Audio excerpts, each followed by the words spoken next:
রোজার শুরু থেকেই কচ্ছপ গতিতে সড়কে চলছে যানবাহন, মোড়ে মোড়ে তীব্র যানজটে নাকাল নগরবাসী। জেলা পরিষদ সুপারমার্কেট, পায়রা চত্বর, জাহাজ কোম্পানি মোড়, বেতপট্টি সহ বিভিন্ন এলাকায় লেগেই থাকে রিকশা অটোরিকশার জট। নগরবাসীর অভিযোগ, ট্রাফিক ব্যবস্থা নিয়ন্ত্রণে না থাকায় বেড়েছে ভোগান্তি।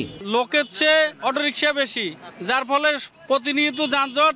আধা ঘন্টা রাস্তায় 1 ঘন্টা একটা রুগী নিয়ে আমরা যাইতে পারি না। মেডিকেল মোড় থেকে এ পর্যন্ত 1 ঘন্টা সময় অতিক্রম করে প্রচণ্ড জ্যাম। যোগ হয়েছে রাস্তা দখল করে অবৈধভাবে গড়ে ওঠা দোকানপাট আর এলোমেলো গাড়ি পার্কিং। রংপুরের রাস্তায় একটাই, এখানে মানে সব অটো রিক্সায় একটা রাস্তা দিয়ে চলাচল করে এবং অর্ধেক রাস্তা দেখা যায় সবসময় ব্লক হয়েই থাকে। ফুটপাতে যে দোকানগুলো আছে, এই দোকানগুলোর কারণে জ্যামটা আরো বেশি। কর্তৃপক্ষের কাছে আকুল আবেদন জানাচ্ছি, রংপুর শহরকে একটা সুন্দর পরিবেশের জন্য ঈদ উদযাপন করতে পারে। তবে পরিস্থিতি নিয়ন্ত্রণে দায়সারা আশ্বাস ট্রাফিক পুলিশের।